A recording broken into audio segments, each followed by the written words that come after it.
निश्चित रूप से जब उसका बलात्कार हो रहा था, वो महिला अत्याचार से जूझ रही थी। सवाल ये उठता है कि क्या किसी ने उस फ्लोर पर उस महिला के चिल्लाने की आवाज को नहीं सुना? वो कौन है जिसके वजह से अस्पताल में वो रेपिस्ट आश्वस्त था कि वो रेप करने के बाद घर लौट सकता है?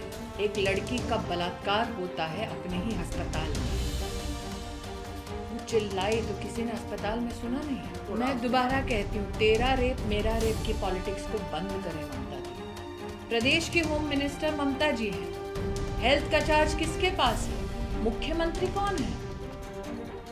तो किसके खिलाफ वो प्रदर्शन कर रही थी?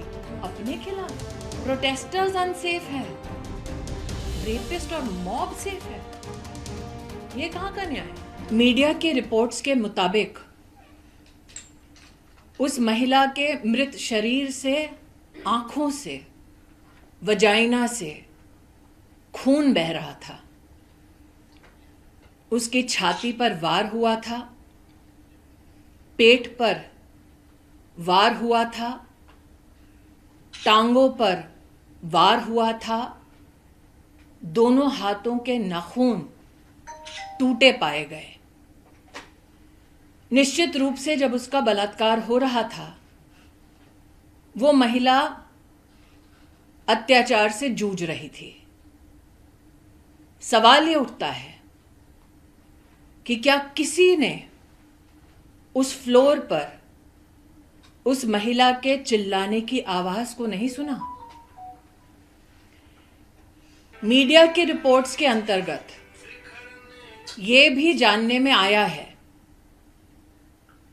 कि 150 mg सीमन उस महिला में पाया गया।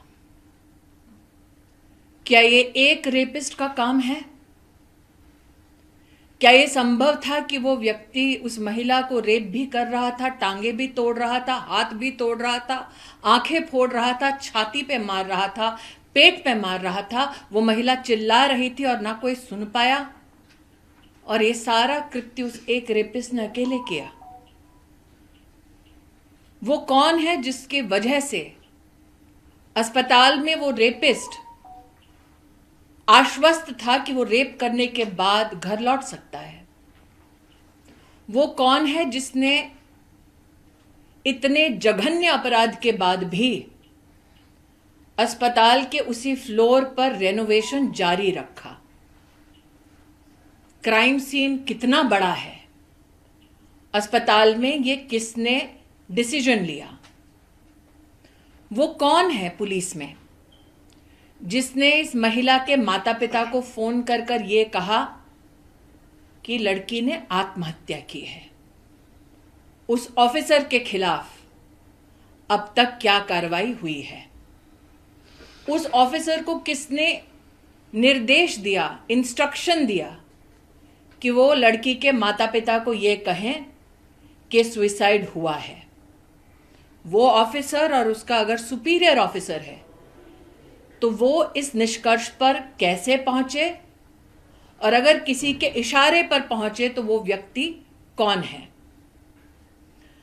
सवाल ये भी उठता है कि रेपिस्ट निश्चिंत है, लेकिन प्रोटेस्टर्स पर मॉब आकर हमला करती है। ये कैसे संभव है कि गुंडों की एक फौज इकट्ठी होती है शहर में और पुलिस को पता तक नहीं चलता? ये कैसे संभव है कि गुंडे आकर, मॉब आकर अस्पताल में तोड़फोड़ करते हैं और मीडिया की रिपोर्ट ये कहती है उन चीजों के साथ तोड़फोड़ करते हैं जो शायद एविडेंस का हिस्सा है? आज मैं सबसे गुजारिश करती हूं, सबसे निवेदन करती हूं, हम में से कई हैं जो मीडिया में हैं, पॉलिटिक्स में हैं, साधारण नागरिक का जीवन जी रहे हैं। निर्भया के निर्मम कांड के बाद हम सब हिंदुस्तानियों ने आवाज उठाई थी।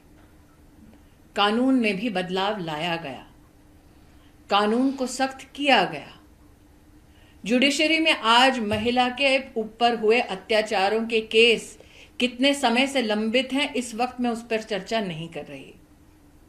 जो प्रोटेस्टर्स इकट्ठे हुए कलकत्ता शहर में, वो शायद एक दूसरे को ना जानते हैं, ना कभी किसी ने किसी से एक दूसरे का धर्म पूछा, ना रीजन पूछा, ना जाति पूछी, ना वोट प्रेफरेंस पूछा।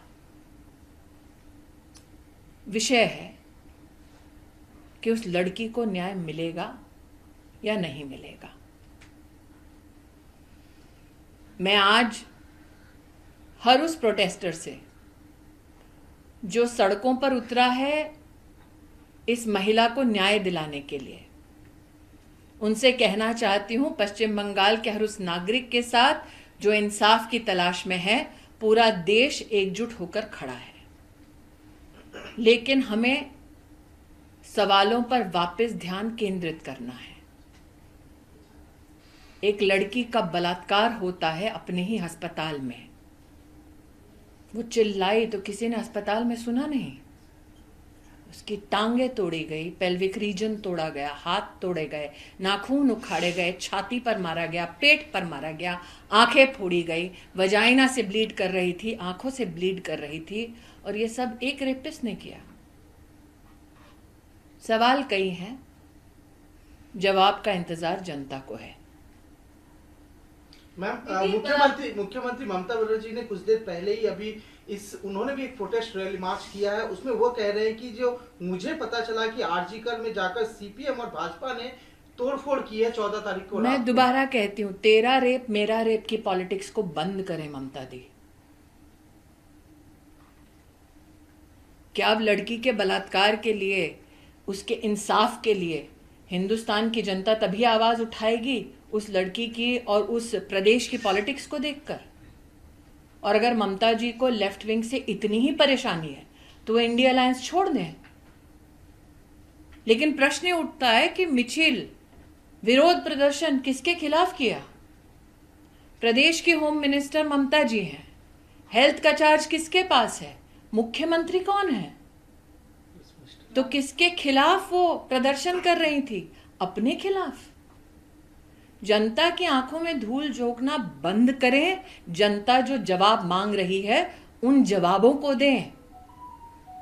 किसके आदेश पर यह कहा गया कि लड़की ने सुसाइड किया था? क्यों? अगर माता पिता पिटीशन कर रहे हैं कि 150 mg सीमेन है, तो क्या उसका उल्लेख एफआईआर में है? किसने मॉब को अलाउ किया एकत्रित हो और प्रोटेस्टर्स को पीटें? प्रोटेस्टर्स अनसेफ हैं, रेपिस्ट और मॉब सेफ है। ये कहां का न्याय है?